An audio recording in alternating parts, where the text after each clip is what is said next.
Hello, and welcome to a new episode of the Mind Grind Podcast. I am your host, Gene Meyer, and today with me is Brad Fincher, drummer of Devourment. How's it going, Brad? Hey, man, how are you doing? Good to be here. I'm great. So, you were just in the studio? We just, our guitar player had written quite a few, like 3 or 4 or 5 songs we were working on for the past year or so. And we booked some studio time, went in last weekend and tracked pretty much all 3 songs with minus vocals, which we'll have Ruben come in and do vocals probably next week or something. Then we should, final mix and all that stuff and maybe have some kind of EP or something to put out. Who knows? Something like that. Hell yeah. Looking forward to it, man. Yeah, same. So for those of you who don't know, Devourment is like, to me at least, they are the slam metal band. Although calling you guys slam metal is maybe not fair. There's plenty of blasts, right? Yeah. But one of the like OG originators of that genre, I would say. Yeah, I mean, I give props to everybody, but yeah, it's kind of an amorphous thing how it evolved in the early mid 90s with us, and of course we were influenced by bands like Internal Bleeding, Suffocation, Pyrexia, the old East Coast that really I think started that kind of groove oriented version of brutal death metal that we kind of latched onto when we started doing Devourment in like 94, 95, something like that. But yeah, like that filtered through our lens of brutal death metal, not just focusing on that per se. Like some bands, have a heavier focus on this thing or that thing or the blasty parts or the slammy part. And we kind of wanted to Frankenstein it together in something like you said, where we were trying to be the most extreme, not for the extreme sake, but like just because that's what I wanted to hear in a band, because that's what I kept gravitating towards. So we wanted the fastest, grindiest blast parts, and we wanted the slowest, slammiest, what we called breakdown or chug parts back then. We didn't even call it that, right? So, but yeah, that label got attached to us, and we didn't like run away from it. So we're totally okay with that being like associated for sure, and grateful that people see us in any kind of light that we had any influence or what have you in a genre that seems to be having some kind of resurgence too now. Yes, which is pretty cool. Yes, every few years I feel like there's like you've been in this music game long enough to know that things go in like hype cycles, and every few years people rediscover slam. And they're like, yeah. Yeah. I mean, I just I guess in my head, like every generation or like 3 or 4 high school years go by and somebody finds their old brother's like cassettes or records or whatever. And like, what the hell is this? And it's like, I mean, and I think the reason it does keep having that effect is because like anything you go back that's like, I don't know, that you'd call something that has longevity or some kind of staying power, it still resonates. With different generations, once they hear it, it's just usually they've never heard it until somebody goes, "Hey, check, this is weird. This is, my dad played this. I was in this band, and they're like, whoa, this is pretty cool." And then, it's so the cyclical thing is absolutely in all genres of music and art and what have you, for sure. Excellent. Well, let's get to know you a little bit. So I asked this of any guest on here is how did you first get into metal in the first place? I talked to a lot of people, and I think for guys close to my age, 30s, 40s, 50s, whatever, the Gen X or elder millennial, what have you, had a similar elder millennial, had a similar path where I just, like when I was a kid, I think I listened to, like Peter Frampton and 70s guitar rock and stuff in my dad's car because that's what we had, right? And then I started getting exposed to MTV. MTV is a huge deal for any Gen Xer, I think, that exposed us to like any kind of, even pre-Headbangers Ball, but Headbangers Ball changed the game for in terms of like death metal. But for me, it was just production. I liked guitar music, I guess, and then I liked heavier guitar and then heavier things. Then I would hear thrash. actually started hair metal because come on, Motley Crue had some killer riffs, bro. So, dude, Dr. Feelgood is absolutely the heavy. intro is Even so heavy. that groove, dun, dun, dun, dun, dun, that's a slam riff, dude. Yeah, dun, dun, dun, dun, dun. It's chug chug chug. Absolutely, yeah. So just being attracted to that, and then listening to everything, and then hearing, oh, well, there's this band called Exodus or Testament I've never heard of, and then going, whoa, it's like they took what Mick Mars was doing, but like did it faster and heavier, and like turned the distortion up even higher. It's like that just appealed to me. I was always driven to that sound of that guitar and that type of music. I mean, some of the vocals were sketchy in thrash, but I couldn't get on board. But that was the evolution. Then you find Metallica, and then of course thrash for me, 80s thrash leads into early 90s death metal, right? So then I think the first thing I consider, or like proto thrash, really, Sepultura, got a huge respect for. Like when Arise and Beneath the Remains came out, they kind of were bridging the gap, I think, of like the thrashers and into more heavy vocals and heavy drums, and not necessarily blasting yet, but it was the thing. It was like Arise and Harmony Corruption came out near the same time, and I got both. That was like the first time I heard blasting, and like, I mean, like it or not, grindcore label, whatever you want, that Harmony Corruption is a full brutal death metal record. Barney was doing heavy vocals, the drums were heavy, the guitars were heavy, right? Yes, they were blasting, but anyway, yeah, that was my progression: hair metal, thrash metal, death metal. And then I remember the literal moment, like I was into Morbid Angel and Immolation, Incantation, all the early 90s stuff that I could find. Deicide was a big one. And then I went to my buddy's house. We were starting a death metal band. My first time like trying to play that kind of stuff on drums. And he had this cassette with this disgusting art on it and said, "To Me the Mutilated, Cannibal Corpse." I was like, what is that? He's like, dude, you got to hear this, man. I was like, I heard that, and that was it. For me, that was brutal death metal. That was like the heaviest, disgustingest you could get vocally, drum-wise, guitar-wise, right? Just sonically. Like even beyond the songwriting, which was great. But for me, the music was a sonic aesthetic thing as much as anything else, right? Just the literal sound of the guitars were just so over the top and stuff. So that's where I was like, then I just became, infatuated with finding out all the, at the time, underground, pre-internet zine bands, which led me to, all the brutal New York scene stuff. And, Dying Fetus from Baltimore, that kind of thing.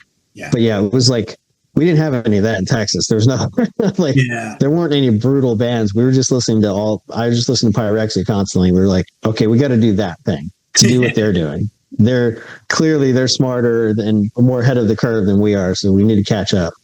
But yeah, that was my progression. Just starting at guitar rock and just getting progressively heavier until there was no like limit for me. Like some people, I guess, stop at like, at a certain point and go, all right, I'm a thrasher now. Or like, I'm an old, I don't know. I just kept pushing the extreme because that's just what sounded appealing to me. And again, it wasn't like a competitive or weird thing of like just trying to push boundaries necessarily, but all of that went along with the extremity of the music. So, and how did Devourment come into being?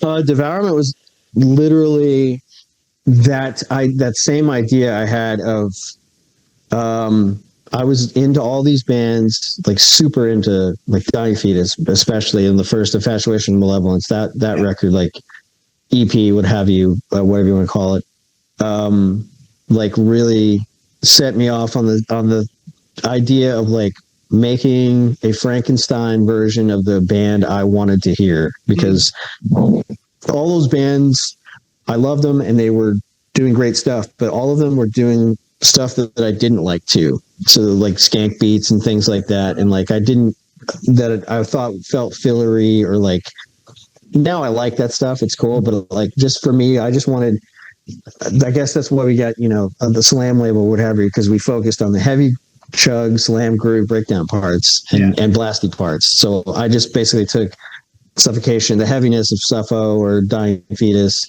and tried to blend it with the speed and insanity of a Cryptopsy. So the both extremes, and like and cut out all the skank beats and the bullshit that I didn't like, and make my own little version of that, what they were already doing. So that's all Devourment was. It was a literal vision, an idea of a band. And then I was like, hey, do you want to play something like this that takes this of this band and this of that band? And yeah, and found like, 2 or 3 guys that were on board and go, we want to be the heaviest, most extreme, most insane, brutal death metal band on the planet. And let's try to do that and see if it works. And it sort of worked, I guess. So we felt good about what we were doing, but the fact that it went where it went, and like people actually found out and liked us beyond Dallas, Texas, or Texas even, was amazing, and shocking to us, but kind of vindicated that like what we were doing. We had the right idea, I think, of what we were doing. And what was it like? So you said all these bands were coming from like New York, Dying Fetuses from Baltimore. A lot of the older death metal bands are from Florida. So what was it like in those early days playing in Texas? When I got here, it was like 93, something like that, right out of high school. So when I got here, there were like maybe 4 or 5 death metal bands playing kind of, Morbid Angel-y, traditional or death covers and that kind of thing. So it was very still in that early 90s, old school proto-death era. So, but yeah, it was a nothing. I mean, the scene was very tight knit and small, as you can imagine, but just that many bands and their friends. That's pretty much it. But I think it started growing because like the whole underground zine network thing and tape trading, like, which I wasn't really aware of, but like my friends were like, oh yeah, I got this guy in Pittsburgh who sent me this tape of this band I've never heard. So that literal like underground railroad system of just discovering bands in other places and stuff was a amazing time, and a huge influence on like getting us to go, no, let's keep doing this thing. Let's see where this goes. And then, more bands would pop up, and just your friends would start bands and that kind of thing. So and the bands that were here, there weren't many, but some of them were really good. There was when we started out, there was like these kids we found who started a Christian death metal band. I don't know if you ever heard it, called Embodiment. And they were like so good. They were like a proto, like slammy type brutal death metal band too, but they were like 16-year-olds, 17-year-olds. We were like 21. But yeah, and like, so they just kind of fed on each other. And then, it was all like Texas local. Texas is so stupid big. About all we could do is go to Austin or Houston and play shows in Dallas, and that our little regional area, and find stuff out and just go to shows anytime like a big band would come in. Like a Deicide coming to town was a huge thing, so like all 100 of us in the entire music scene in Dallas would go. And so that was kind of cool. So it was very small, old, DIY, IG, old school, how you can imagine. If you ever watch any of those old VHS tapes of like old Deicide shows or old Pyrexia shows, when they'd play Houston or something, you'd see like the same 50 guys. Hell yeah. You know what I mean? So, but yeah, we were pretty isolated back then. But like I said, the trading and stuff, it was the only way we could find things out and kind of get in touch, and that kind of discover bands like Internal Bleeding, which was like huge. Yeah. I wouldn't normally ask this question because I feel like it's a little annoying, but I am very curious. Do you have a favorite Devourment album?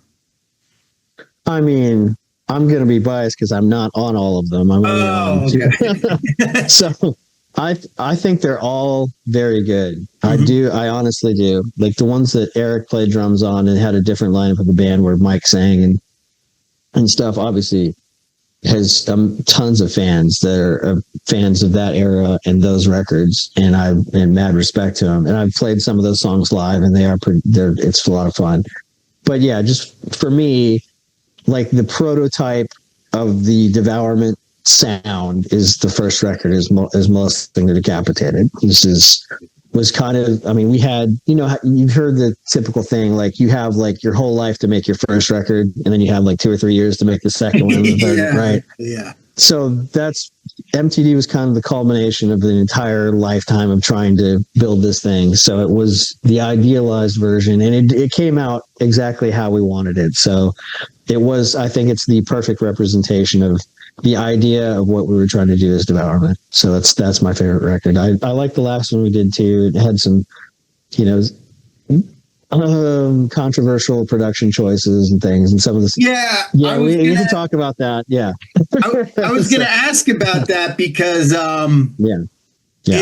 it's almost like grindcore-esque production on it. Yes, it is. Which makes it, I mean, that's a fair way to put it. Yeah, most Devourment albums have like a noise element. Like when it gets really intense, it's really difficult to know what's going on. Yeah. But that one in particular is pretty abrasive when it comes to the fast parts. Was that a choice? What went into that? I think that's a good that is one thing about us that I think kind of always separated us a little bit from other brutal death metal slam bands or whatever, is that we would veer into grind territory in terms of blast and stuff. Originally, the idea was like all the fast stuff to be kind of, like I said, Cryptopsy-esque, as fast as possible, just on the verge of just falling apart, which is fair, sort of grindcore territory. Yeah. But our first guitar player, Brian Wynn, when we were writing and coming up with the Devourment, that just kind of filtered in because he was actually more of a noise grindcore guitar player. He wasn't even into, as far as I know, into death metal or anything. Like he was more of an avant-garde noise guy. Oh. But like me coming in with my groove and heavy brutal influence, he started playing that style and adapted to it. But then when it came to the fast stuff, I mean, he's the first guy to tell you, if you like ever watched, if you've seen him play or any videos or something, half those grind riffs are not riffs necessarily. They're almost like patterns that his left hand is moving so stupid fast. People would like, just what the hell is happening? Yeah. Who knows? You know what I mean? So yeah. So there's always been a grind element to our blasty stuff. And ironically enough, once I came back into the band 2014, we reformed with a new lineup, and Chris Andrews moved from bass in the previous iteration to guitar. He's also, for whatever reason, ironically, a very noisecore grind guy. I mean, he was in a band called Kill the Client that you're probably familiar with. Yeah. Exactly. Yeah, I think with Champ, I'm not even sure, but but yeah, he was the drummer for the original drummer for Kill the Client. So he's totally a grindcore guy. And also, avant-garde, that's one of the things me and Brain and him wanted us, we were big Mr. Bungle fans and stuff like that. Like we had some weird, taste outside of death metal. And yeah, so the last album was with Chris on guitar, and he wrote pretty much all the songs, all the music and the riffs. So he had a grindy element to him. So that kind of filtered, I think, into the wall of guitar noise production, more noisier production of Obscene Majesty in terms of, how we sounded versus the other records of the first record, that kind of thing. So, so there's definitely a grindy element. It may not be there as prevalent on the next record. Okay. We're making some adjustments. I mean, we have a new guitar player, Marvin, from this band Stabbing. He also has another band called Nephilim Grinders, solo project.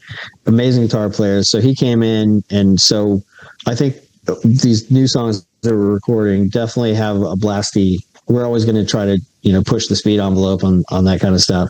But his playing and the production wise, it's probably going to be more along the lines of our traditional, old school MTD kind of stuff, but not quite as, basement level production. Like a more modern version of that, hopefully. So a lot of people like the production I'm seeing. A lot of people hate it. That's why it's controversial, I guess. But I get why people like it and why people don't like it. And I like aspects and don't like aspects.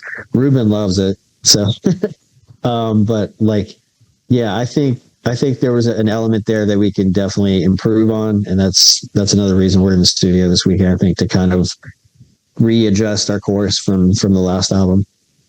Yeah. So it sounds like, and I think this is apparent to anyone who listens to Devourment, is there is a grind influence to everything, Yeah. How has grind influenced, let's say, your drumming? I never considered myself that necessarily, but like I said, the first thing that I ever heard is in terms of like blasting and like influenced me into even trying to learn how to blast on drums was Mick from Napalm. Yeah. So when I heard that, I was like, if like most people at first, I'm like, I don't know about that. It's kind of weird. And then the more you listen to it, it's like, okay, that's pretty sick. That's intense. We want to start doing it. So yeah, so like most guys in the '90s, I just started, and him and obviously Pete Sandoval, Terrorizer. Like I heard Pete on Terrorizer before I think Morbid Angel. I went to college with the guy. He showed me this Terrorizer cassette, and I was like, that's one of the coolest things I've ever heard. So that was kind of like my favorite grindcore, I guess, at the time. So I always was aware of it and listened to it, even though I was more of a, in the death metal realm, the metal guy than the grind guy. Yeah, that influenced my blasting. That's why I like tried to push when I heard the first Blasphemy Made Flesh from Cryptopsy. Again, not necessarily grindcore, but those speeds and the blasting that he's doing is very, almost off the rails grindcore level. So that was me like just honing in. It's like, okay, I can do that, but do it this way and approach it more in this metal context, and it works and it's intense and you're right. Like people would say, it's like you feel like sounds like the guy's about to fall apart any second. You know what I mean? That's again, I get off on a tangent, but that's like the modern metal record versus the old metal records where you can hear the drummer struggling. You can hear me. Exactly. You know what I mean? I want to hear a little bit of that. And so that's one of the other things that appealed to me about just extreme metal, extreme drums on both like blasting and like fast double bass or anything like that. Just pushing yourself as far as you humanly can to the point where you can almost hear something's going to blow up at any second. Right. Do you know, this is just a aside. Do you know the gore grind band Hemdale from Ohio? Oh, yeah. So all their records sound like they were recorded in a basement. And the drumming is like, you can hear him like, just like, falling off of, and sometimes I think they have a song called I Am Dead, where he's like trying to do like the 16th notes on the ride cymbal, and you just got to assume that half of them are there, Probably, yeah. The harmony corruption, you can hear Mick like blasting normally, but his right hand is like triplets because he can't quite keep up with the rest of the blast. And it's so sick that way. I know it's unintentional, but it winds up coming out like awesome because it's like a just contrasty thing. And like you said, like you can just hear the guy. I mean, you've seen videos of Mick, he's literally physically on the edge of his seat trying to do that stuff. Yeah. So I love that. Yeah, Hemdale is definitely one of the early. That one, I think, Terrorizer, Hemdale. I heard this Phobia record. I think was an early Phobia thing. I could never figure out. I heard that like Ray from Fear Factory played drums on it or something like that. Yeah, I don't know, but it was like this off the wall. It was not clean, dirty, grindy, blasty, and it was very cool. So yeah. Well, switching things up now, as you know, part of this podcast, we talk about mental health. And I'm very curious because Devourment has some obscene lyrical themes to it, to say the least. Yes. I mean, the first album is called Molesting the Decapitated, right? Yeah. I came up with that, by the way. Oh, okay. What does mental health mean to you? Does it influence your art at all? These days, in the modern era, I'll put it, maybe not so much when in '96, but now that people like yourself and many others have brought this to the forefront of like modern, consciousness. Yeah, absolutely. It's a great thing to like be able to understand or like recognize patterns or things you're doing, or just, what kind of headspace you're in or where you're at in your life, doing stuff, and to take measures or at least acknowledge these things to try to improve it, to, because everything else, if you don't have your health, and everything else falls to the wayside. So if you're struggling, you're not going to make your best next record or whatever or something, or, if God forbid you're, don't take it to an extreme where you're not around to make that record anymore or anything like that. But I'm definitely. I think now that I'm older, me and Ruben, especially the old guys in the band now, definitely understand like where we are in our lives and where we are in our heads about things, and if we need to step away or take a break or make changes or just like, step on the gas, or like, no, I'm in a good place now, let's get this thing going, that kind of thing, to acknowledge both, the positive and the negative. For sure, it's definitely something that factors into anything we do with the band now, like, so like touring and things like that. Like I said, since me and Ruben are in certain places in our lives, we can't do all the things we want to do there. So we have to acknowledge that, be okay with it, move on, think of other things, that kind of, and deal with, compromises that we have to make and things like that, and be okay with stuff, which we are. And I think we're doing it as well as we can. So love that. And what do you do? So as a drummer playing this kind of music, it's very taxing.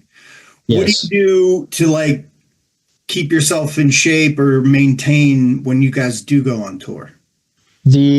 I think the best thing was during COVID, I bought my first e-kit. Okay. Yeah. So I got a Roland drum kit so it's right here. It's at home. So I can back in the days when I'd have to go to a room or go to somebody's house or something every time, I couldn't even touch my drums, and, that would suck. And I don't know how we did it back then, but like now I have access and I can just, watch TV and then get up and go and practice and play some of the songs and keep myself in shape that way in terms of, getting ready for a tour or something. Cause that's especially, since none of the band like even lives in the same place anymore. Like all of us are spread out. So yeah, it's almost a necessity at this point, but it's been an insane help to have just access to a drum kit and be able to keep yourself in shape, play along the songs. I feel like I'm in a better place, technically speaking, from, just as a drummer than I was when I was 20, and I'm 51 now. So I'm like, and I think that's, it's like anything. If you don't do it long for a while, you're not going to be any good. Just keep plugging away, working on things you struggle with. It'll come to you, I think. So yeah, I've been fortunate. Is there a specific Devourment song that is just like really hard, or are there multiple?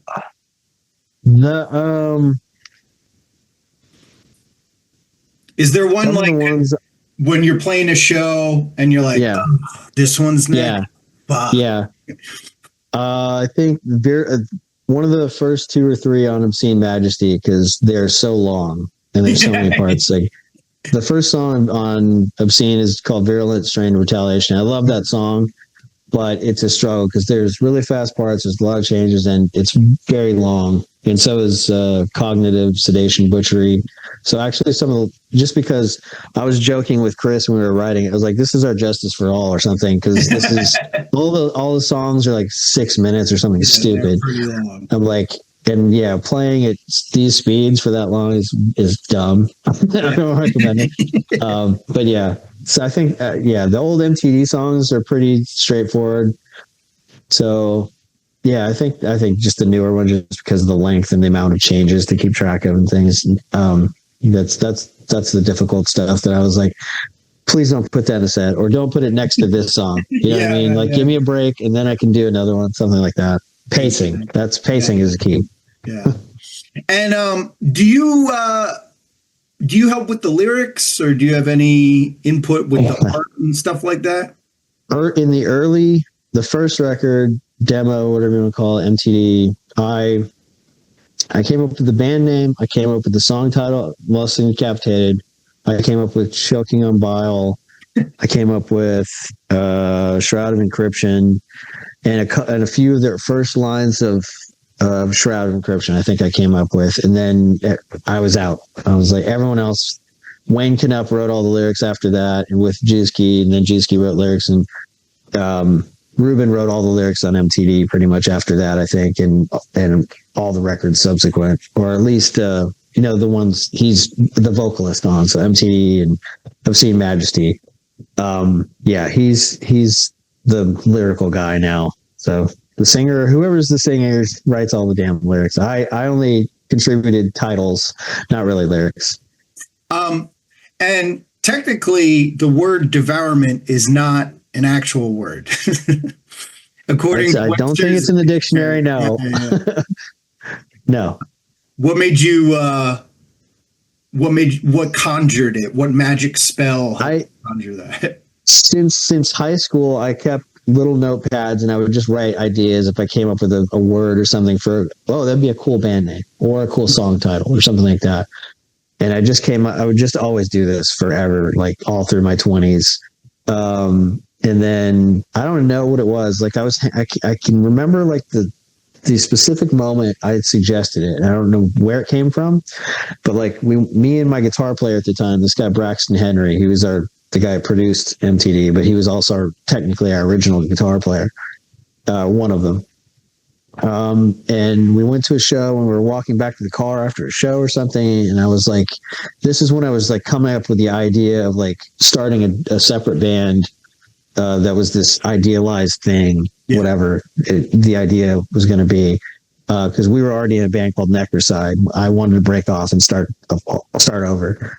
And I was like, how about I literally shouted him, hey, what about Devourment? I just like said that. He was like, oh, that sounds cool.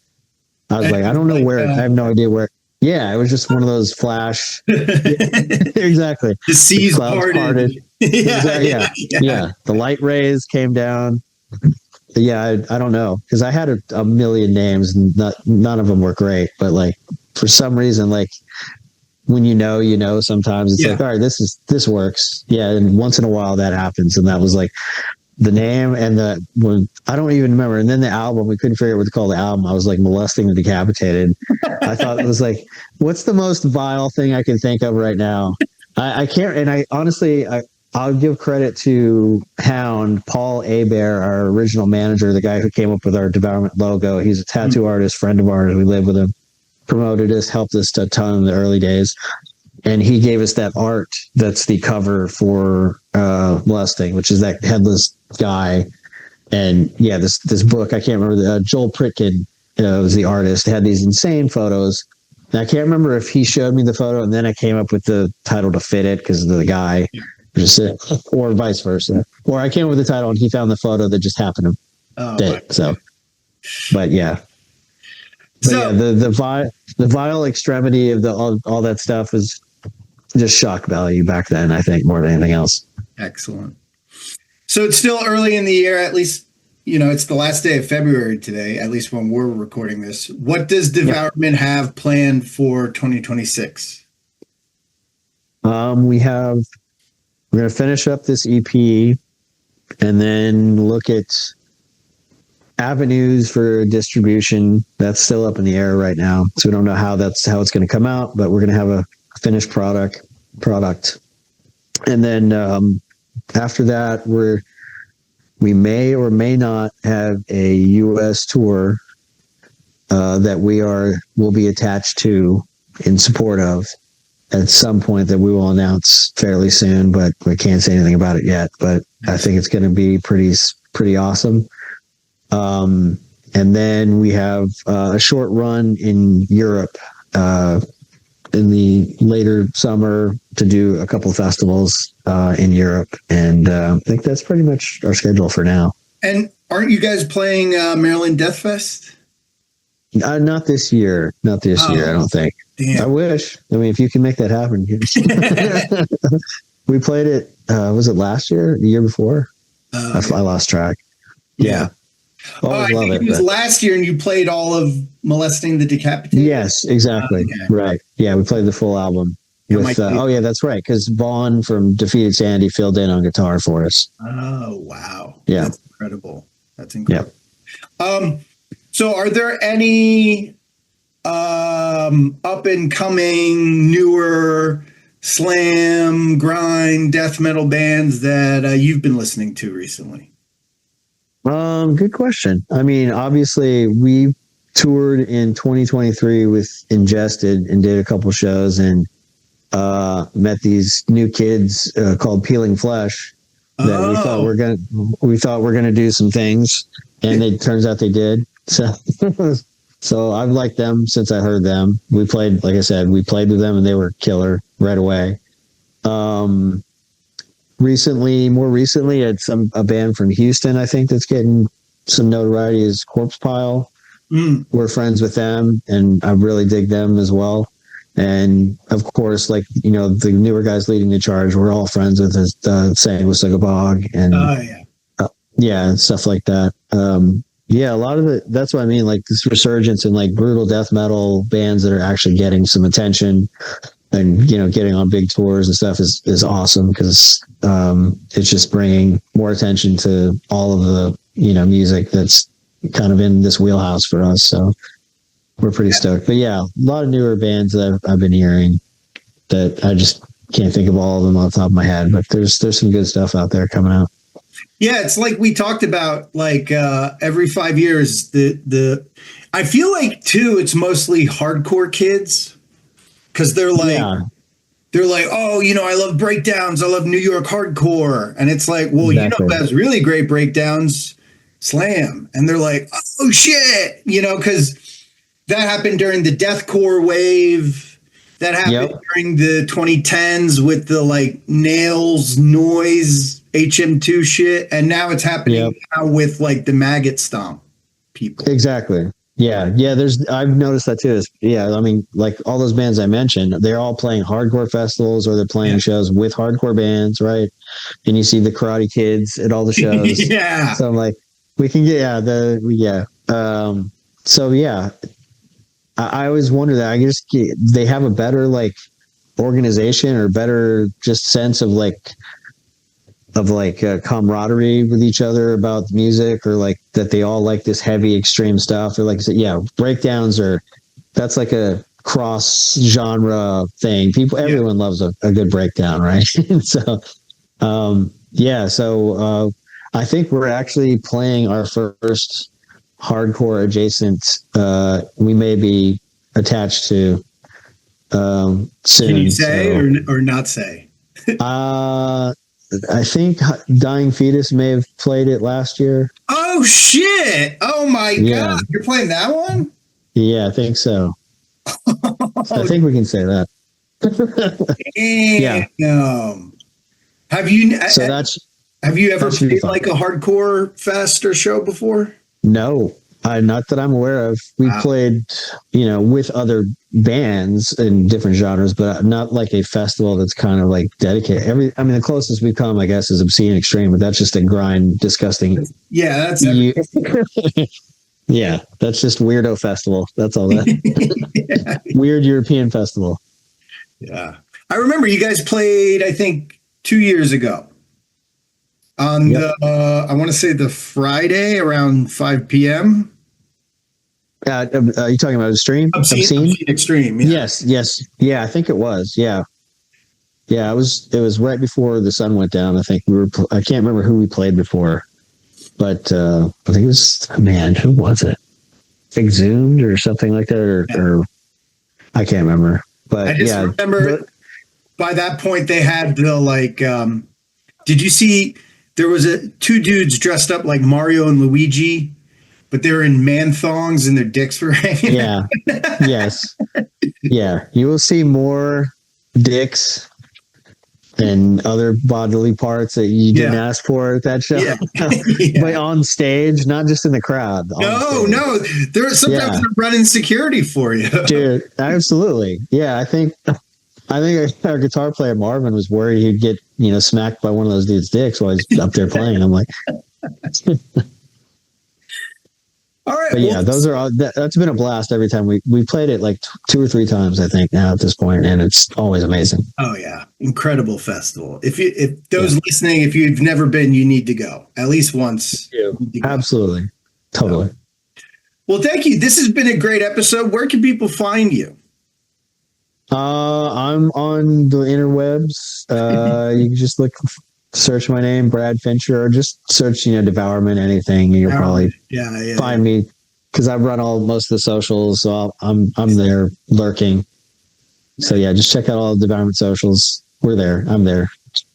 And my last question, and this sometimes throws people off: what makes you laugh? Ooh, what makes me laugh?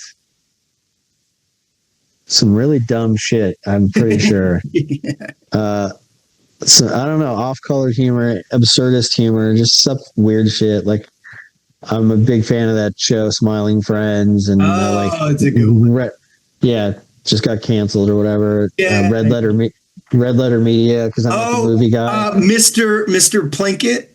Exactly, Mr. Plinkett. His prequels review. That's like 3 hours long. Legendary, dude. Yeah, I've watched those multiple times, and he's right on every fucking point. I know. But yeah, stuff like that. And It's Always Sunny, I've been a fan of for years, and Curb Your Enthusiasm, stuff like that. Excellent. Yeah, not too out there, but I do like some weird shit. Nice. Well, thank you, Brad. This has been awesome. Anyone listening, if you don't already, go out and listen to Devourment. Mother's Day is coming up. I know Molesting the Decapitated is available on CD and great vinyl. Family. Yeah. Yeah. All right. Thanks, everyone. Take care.